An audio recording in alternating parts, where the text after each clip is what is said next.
Let me bring in my panel. Shannon Pettypiece is a White House reporter for Bloomberg News. Matt Welch, editor-at-large for the libertarian magazine Reason. Jason Johnson is politics editor at TheRoot.com. He's a professor at Morgan State University and an MSNBC political contributor. So, Shannon, Bloomberg View has an editorial out today. It says Trump's objective here is to undermine the ACA and, more broadly, the very idea of health insurance. But we just heard what the president had to say, echoing a lot of critics who say this is imploding. It's broken, and once and for all, said the president, we're going to have great health care.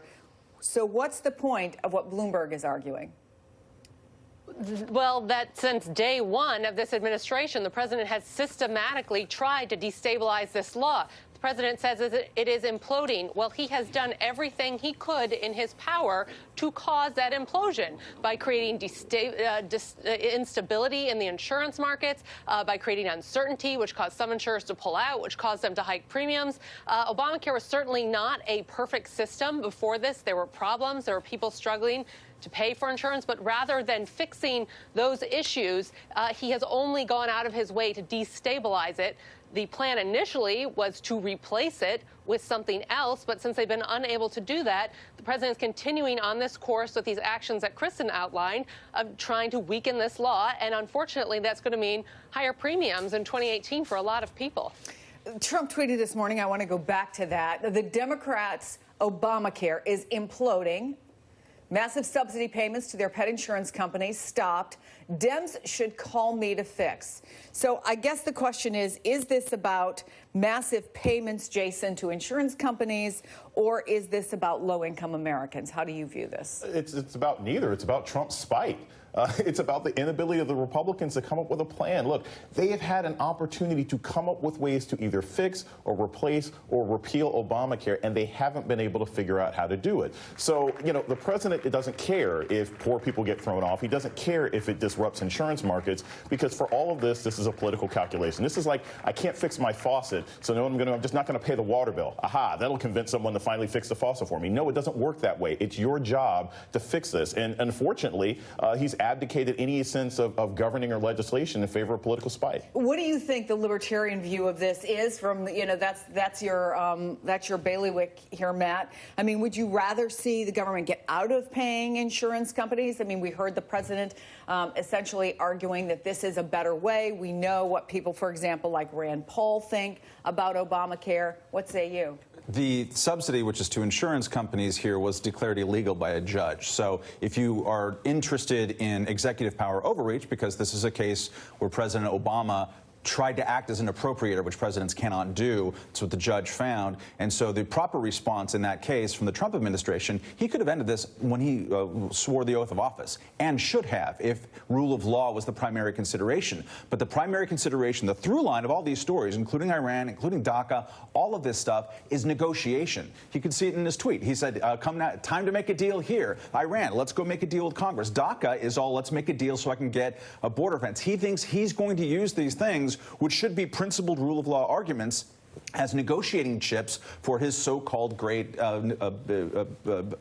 negotiating acumen. And here's the other issue. There was an appeal process going on. I mean, it had been declared by a lower court to be illegal, but the Obama administration was actually appealing it. So at this point, they could have continued the payments. The problem here is for someone who claims that he's such a great deal maker, and obviously he is not, he actually thinks that this is going to bring Democrats to the table. It won't. They're just going to sit back and watch this implode, and it's going to be blamed on Trump. And when these rates end up hitting Christmas time, when people are getting sick, flu season, everything else like that, and people's rates are going through the roof, that is going to hurt Republicans in 2018.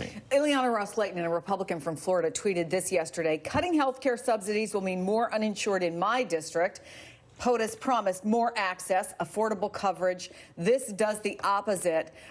Shannon, to that point, is this something that ultimately what the president is doing, the Republicans are going to have to own? What's the political calculus here?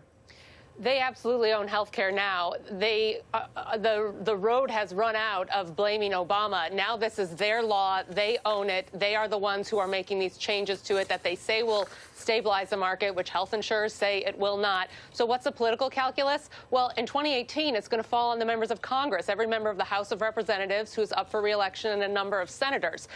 If there is a bigger strategy here, it could be one of trying to overthrow Republican leadership in Congress. There is this Steve Bannon camp of the Republican Party that wants to see Mitch McConnell gone, wants to see Paul Ryan gone, is hoping to get their own candidates in. And the argument is going to be, hey, this isn't the president. This is Congress that has been ineffective at trying to put a new bill. Now, will that mean more Democrats take the House or that they are successful in primarying some of the establishment? We don't know, but that's the gamble that they're making here. I want to go back to the point that you were making, Matt, which is this sort of larger picture of this. You add to Iran and health care, the president and his views on the Paris Climate Accord. There's probably a strong analogy between how he's handling Iran right now and NAFTA. You've also got the TPP. So all these things that he's either trying to change or blow up. And how much of these decisions are about, I'm going to go and blow up anything that, including the legacy, the overall legacy of Barack Obama? I don't know how much of a useful frame that is. Some of them, for sure, he's going after big Obamacare legacies. But we know about this president and his advisors. They had a big board in the White House. These were our big campaign promises that we hit every time. So that includes stuff that really doesn't have a lot to do with Obama, like the wall or getting out of NAFTA. I mean, NAFTA is not an Obama initiative, you know. So the president is keyed in on fixing his campaign promises. Some of them even extend Obama things, like Obama was out trying to tell NATO members that they need to pay more and these kind of things. Trump is doubling down on that and making it more of a rhetorical thing. I think it's more about fulfilling campaign promises and negotiating and making deals. That's the way his brain works constantly. And also, if we think about it only in terms of unraveling Obama's legacy, I think that sort of takes the ball away from the flaws in Obamacare. Obamacare right now requires the political system to constantly bail it out and throw fixes to it. It requires the good faith of both parties constantly in Washington. That's not a very good structural design, and I think that we need to confront that as we confront his politics. There is a thread through all of this, though, and the thread is uncertainty. So Right. If you're a dreamer, you're worried every single day, are you going to get tossed out of the country? If you're somebody who just got health care over the course of the last couple of years, you're wondering, am I going to be able to keep my health care? If you're somebody who deals in the business world, in Right. the import-export business, you're wondering about these trade deals. If you're all these other countries that signed on to the Paris Climate Accord, I was there for it, you're wondering, what is this about the United States, and can we count on them when they've said that they're in Iran nuclear deal the same way? What's the big picture effect of all this uncertainty? This was Steve Bannon's dream come true. He wants to bring down the state. And he knew Donald Trump would continue to do this regardless. Donald Trump simply wants to destroy anything and everything that he did not have a hand in creating. And we got to be honest here.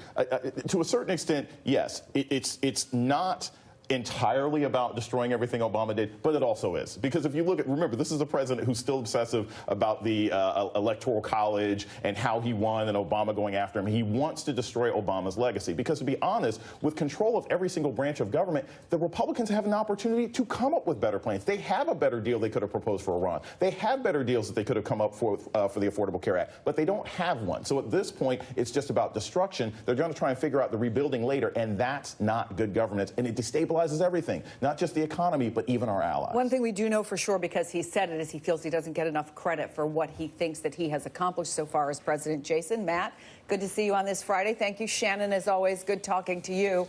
And after